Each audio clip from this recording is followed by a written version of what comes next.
Há objetos que a gente deveria deixar para trás quando chega o momento. Me refiro a coisas que carregam um peso emocional grande demais e que, às vezes, acabam se tornando algo mais do que simples lembranças. Aprendi essa lição da forma mais aterradora possível, muitos anos atrás, quando eu ainda era uma adolescente vivendo em um pequeno vilarejo do Piauí. Meu nome é Gabriela Mendonça, e o que vivi naquela noite de 31 de dezembro me ensinou que, às vezes, os presentes dos mortos não devem ser guardados. Quando eu tinha 15 anos, minha melhor amiga era Andréia, uma menina de 12 anos que morava na casa ao lado. Ela era madura para a idade dela, e eu sempre fui mais infantil do que meus anos sugeriam, então nos dávamos perfeitamente bem. Passávamos as tardes juntas, fazendo lição de casa, assistindo filmes, compartilhando segredos como só as melhores amigas conseguem fazer. Andréia tinha uma coleção de relógios que havia herdado da avó.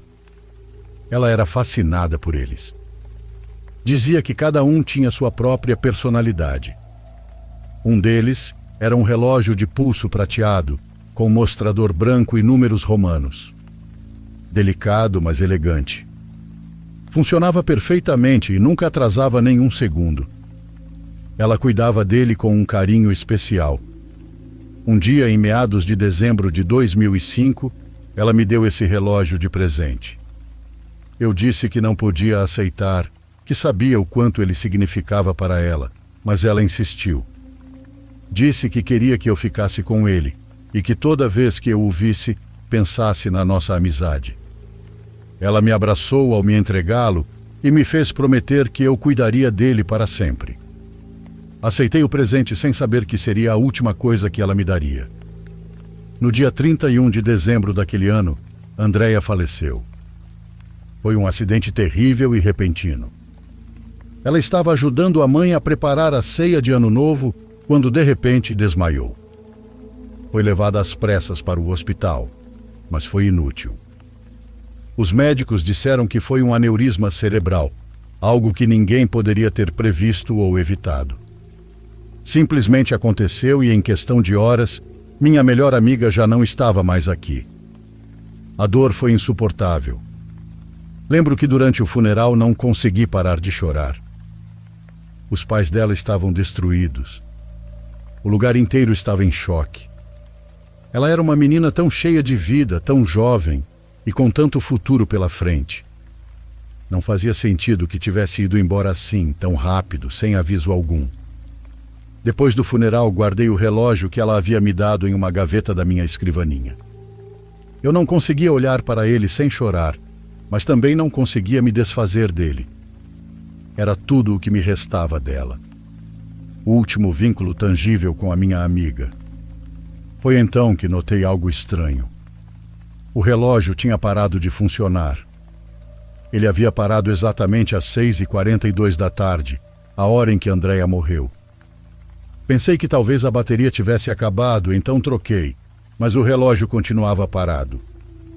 O relojoeiro da cidade foi quem o examinou cuidadosamente e me disse que não encontrava nada de errado, que mecanicamente ele estava perfeito. Ele trocou várias peças, limpou e fez tudo o que pôde. Quando me devolveu, o relógio estava funcionando de novo, mas assim que cheguei em casa, ele parou outra vez. Tentei mais 3 vezes ao longo daquele ano, e em todas aconteceu a mesma coisa. O relógio funcionava na oficina do relojoeiro, mas parava assim que eu o tinha em mãos. Por fim, desisti e o guardei na gaveta, aceitando que ele simplesmente não voltaria a funcionar. Disse a mim mesma que talvez fosse melhor assim, que era uma forma de honrar a memória dela manter o relógio parado no momento exato em que ela se foi. O ano passou lentamente. Aprendi a viver com a dor da ausência dela, embora nunca tenha deixado de doer. Toda vez que passava em frente à casa dela, via seus pais, ainda devastados.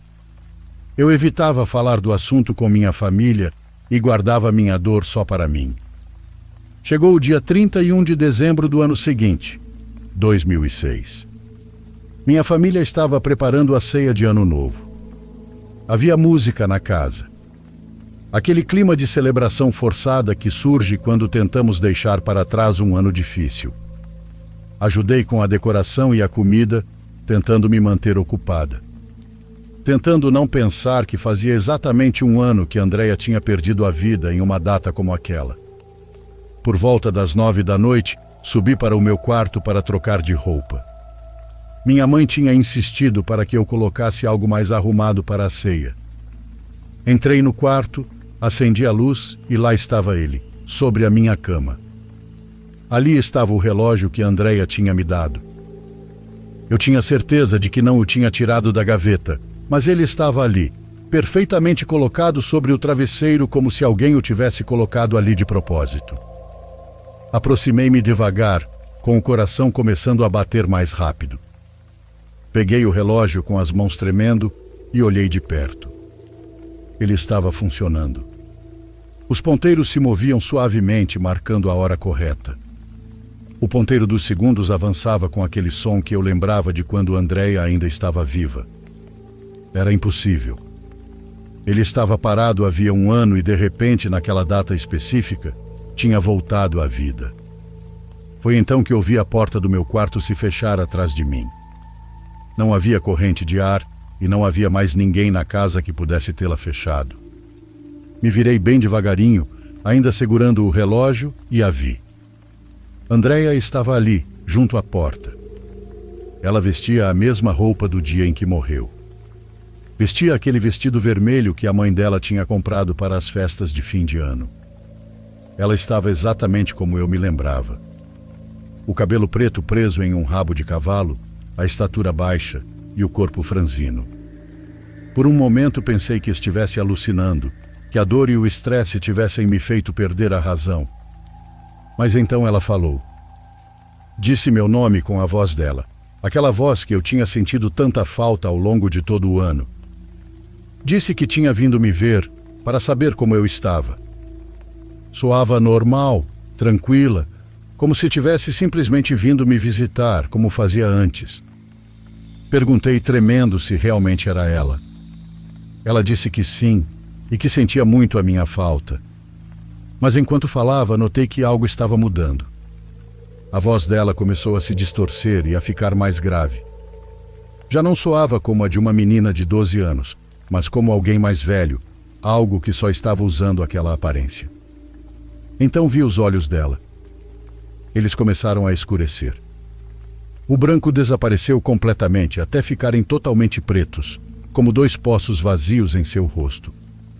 A expressão que antes era doce e familiar se deformou em algo que gelou meu sangue. A boca dela se abriu mais do que seria humanamente possível, e aquela voz distorcida me disse que o relógio era dela, que sempre seria dela, que eu não tinha o direito de guardá-lo. Gritei. Gritei com toda a força e me joguei no chão, deixando o relógio cair e cobrindo a cabeça com as mãos. Ouvi passos apressados, minha mãe gritando meu nome, e meu pai batendo na porta que, de alguma forma, tinha emperrado. Finalmente conseguiram abrir. Entraram e me encontraram no chão, tremendo e chorando. Minha mãe me abraçou, perguntando o que tinha acontecido. Meu pai revistou todo o quarto, procurando alguém, mas Andréia já não estava lá.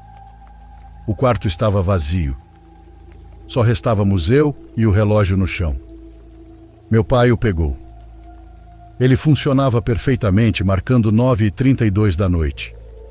Entre soluços, eu disse que tinha visto uma sombra e que tinha me assustado. Disse qualquer desculpa que não parecesse loucura.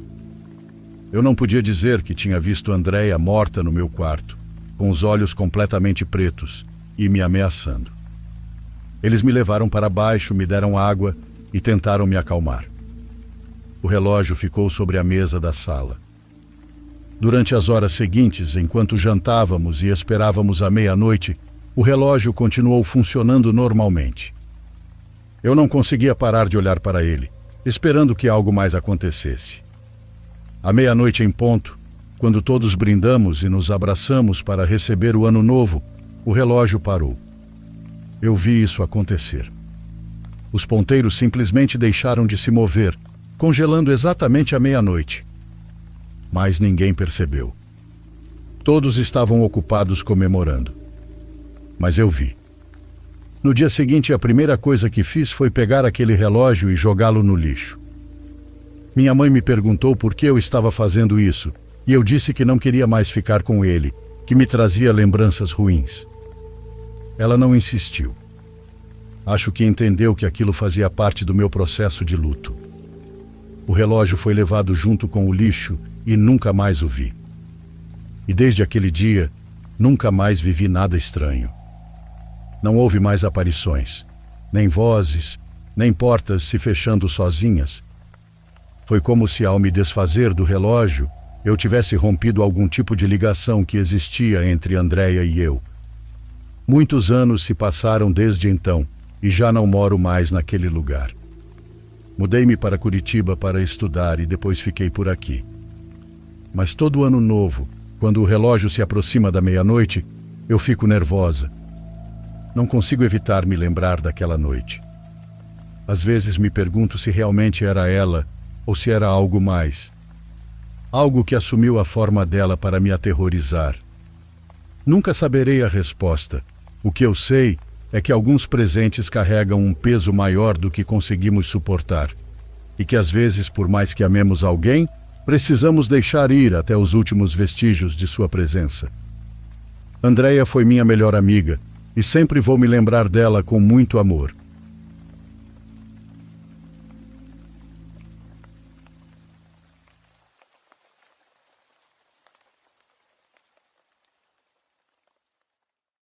Por favor, curta e se inscreva se você estiver gostando. Agora continuamos.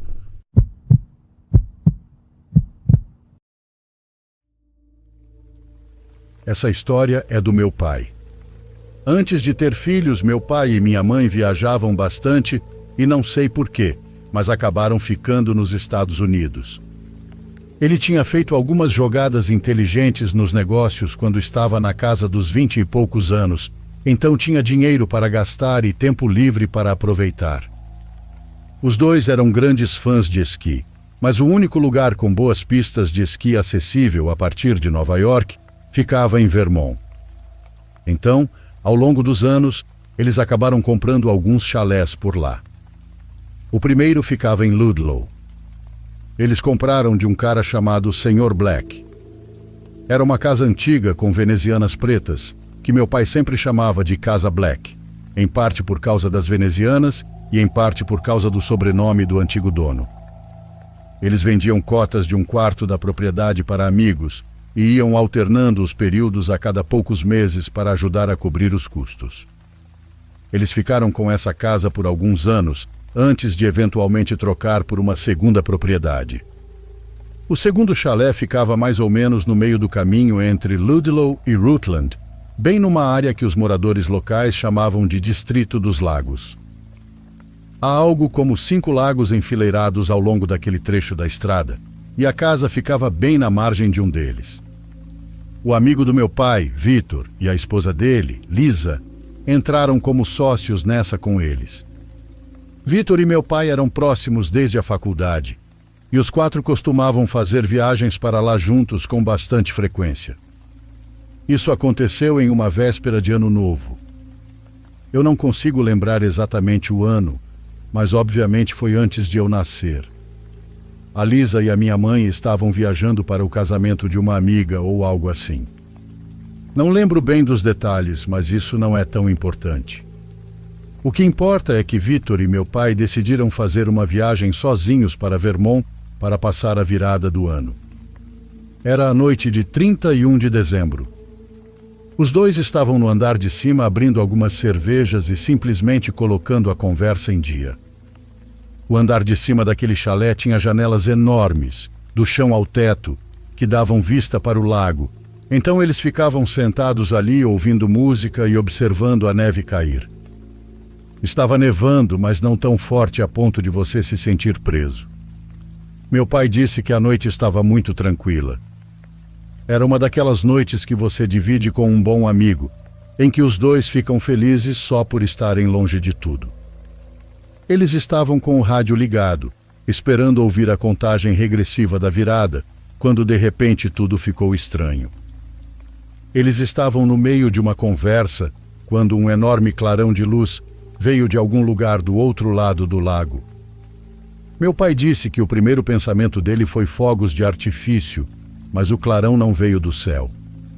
Veio do chão, de baixo para cima, e não houve som algum, apenas aquela luz. O Vitor se levantou e foi até a janela, tentando enxergar alguma coisa do outro lado do lago.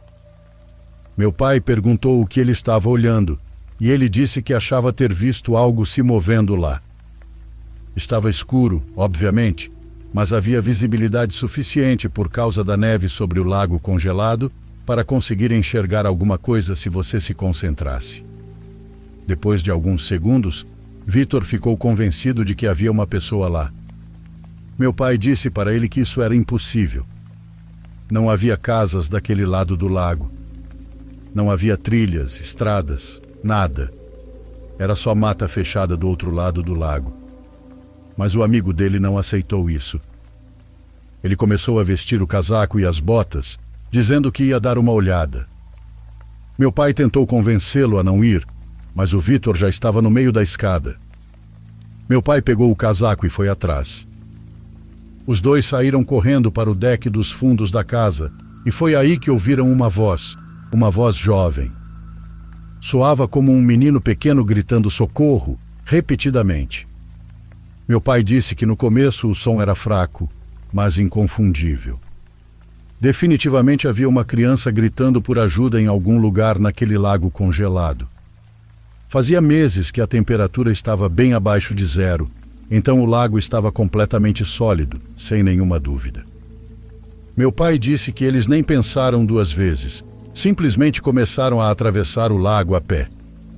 À medida que se aproximavam, conseguiram distinguir uma figura parada sobre o gelo, talvez a uns 20 ou 30 metros da margem oposta. Era pequeno, com certeza uma criança. Meu pai disse que conseguia ver o contorno dele contra a neve. Então houve outro clarão. Meu pai disse que foi tão forte que ele teve que proteger o rosto e cair de joelhos. Ele não conseguia enxergar nada por alguns segundos. Quando finalmente abriu os olhos e olhou de novo, o menino simplesmente tinha desaparecido. Não havia nada lá além de gelo, vazio e neve. Meu pai disse que foi nesse momento que ele e o Vitor passaram da curiosidade para o terror. Eles se viraram e começaram a correr de volta para a casa. Meu pai disse que estava correndo o mais rápido que conseguia sem escorregar. O Vitor estava alguns passos à frente quando de repente gritou e apontou para a casa. Ele dizia que havia alguém na janela, mas não um adulto, e sim um menino pequeno. Meu pai olhou para cima, mas não viu nada além do vidro escuro refletindo a neve. O Vitor jurava de pés juntos que tinha visto uma criança parada ali, olhando para eles. Meu pai não sabia o que dizer, só queria entrar na casa. Eles voltaram para dentro e vasculharam o lugar inteiro. Cada cômodo, cada armário, cada canto, mas não havia ninguém. As portas estavam todas trancadas e as janelas fechadas. Não havia sinal algum de que alguém tivesse entrado. Depois disso, decidiram encerrar a noite. Meu pai disse que nenhum dos dois realmente queria falar sobre o que tinha acontecido. Eles simplesmente foram para seus quartos e tentaram dormir. Nenhum dos dois sequer percebeu a meia-noite chegar e passar.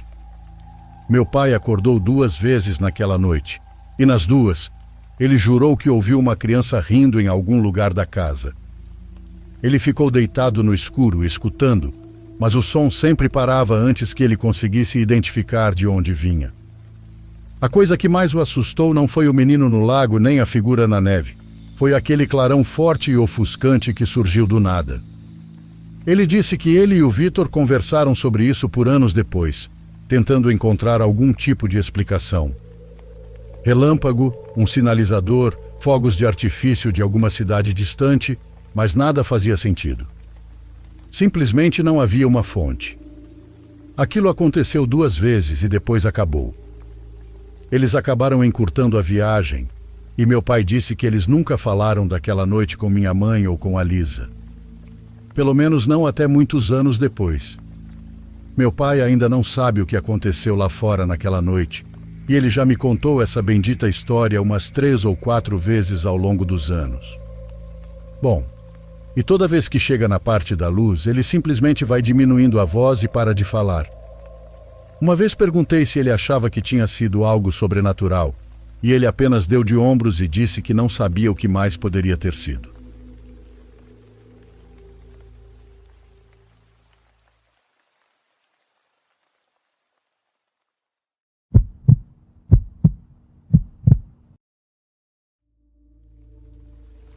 Eu estava em uma pequena viagem de férias durante o Ano Novo para ver meus 2 irmãos e alguns bons amigos meus no Paraná.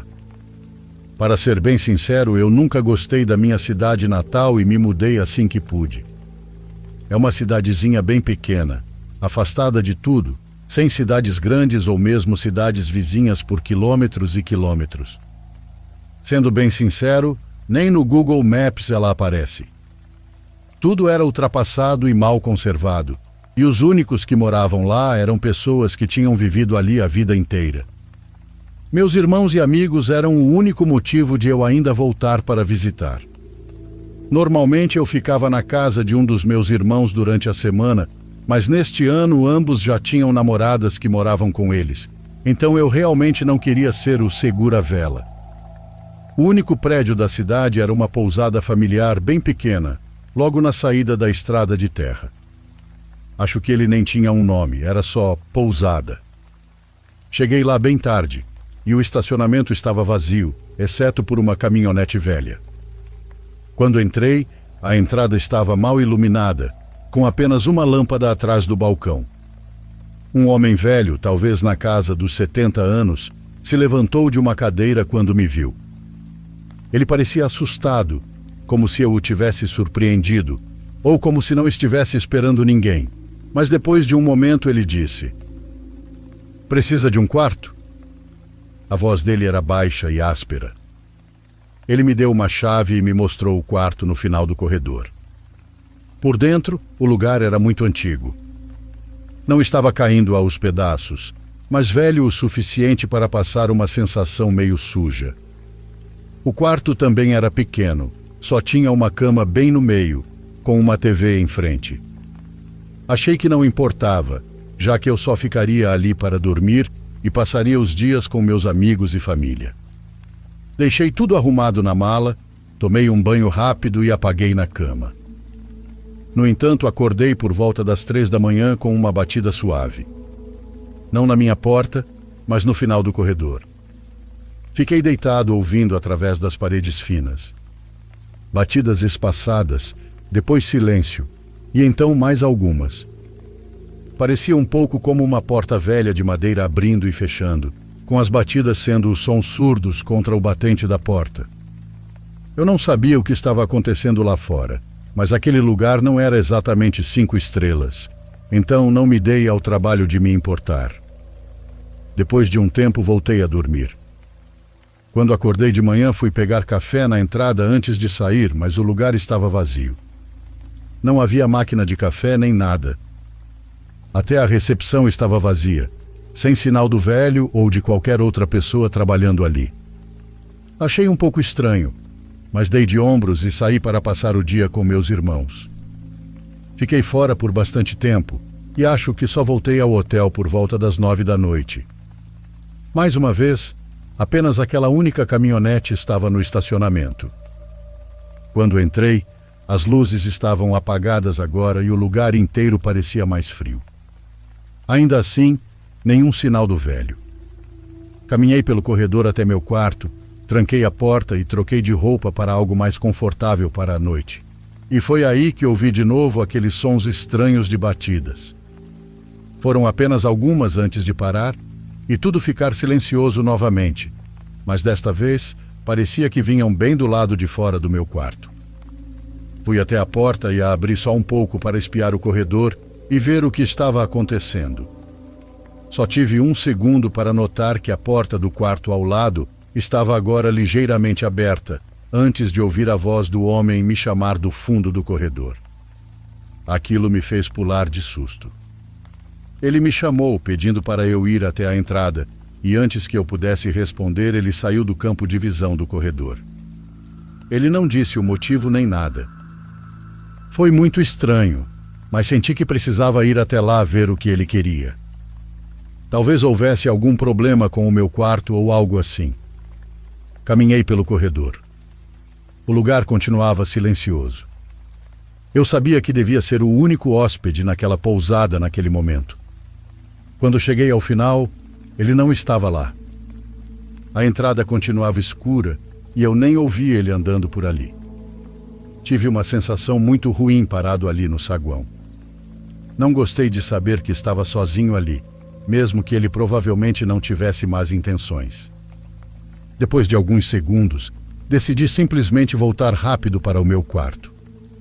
Fiquei acordado um pouco mais naquela noite, mas nunca ouvi nenhum sinal do homem dentro da pousada. Foi como se ele simplesmente tivesse ido embora depois que o vi no final do corredor. De manhã fui ver meus amigos e comentei sobre o quão estranho era aquele lugar em que eu estava hospedado. Todos ficaram confusos.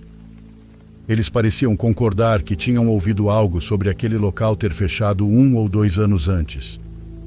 Porém, nenhum deles tinha certeza e disseram que se eu estava ficando lá, então eles deviam estar enganados.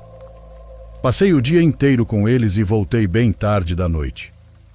Enquanto dirigia até lá, não consegui deixar de pensar na possibilidade de que o lugar estivesse realmente vazio ou fechado.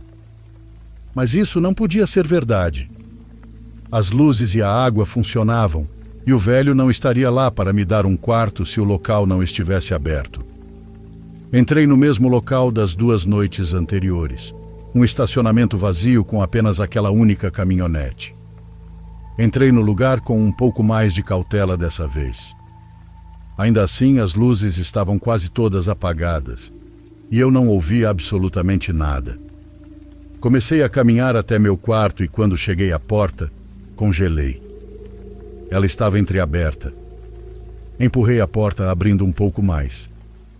O quarto estava escuro e, honestamente, eu estava apavorado demais até para entrar. Vi minha mala, que ainda estava quase toda arrumada, e decidi entrar correndo apenas para pegá-la.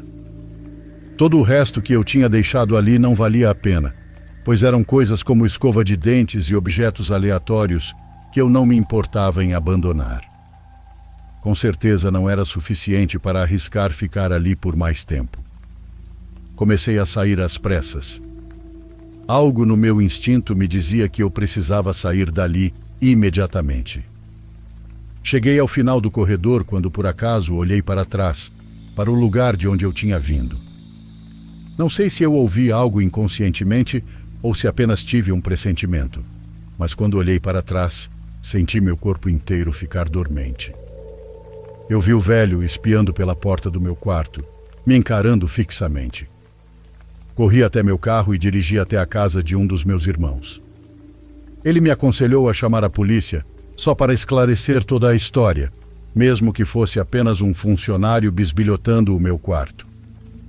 Valia a pena perder tempo, mas o que descobrimos foi muito pior. Meus amigos estavam certos. Aquele lugar estava vazio. Não exatamente abandonado, pois ainda estava ligado à rede elétrica e tudo mais, mas os donos do terreno o fecharam e se mudaram. E quando a polícia revistou o local, não encontrou nenhum sinal de que o velho estivesse lá. Até aquela caminhonete velha que estava lá nos 3 dias em que fiquei hospedado tinha desaparecido. Na verdade, parecia até que a polícia não acreditava em mim.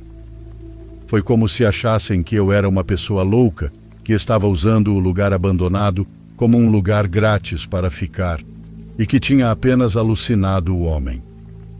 Eles não disseram isso diretamente, mas dava para perceber pela forma como falavam comigo. Isso me fez me sentir ainda pior em relação àquela cidade inteira. Fiquei na casa do meu irmão pelos dias seguintes e depois voltei para casa. Provavelmente foi a experiência mais estranha, confusa e genuinamente aterrorizante que já vivi. Pensar nisso depois é quase pior, sabendo no que eu estava envolvido e o quão perto provavelmente estive de nunca mais ser visto, se eu não tivesse saído às pressas.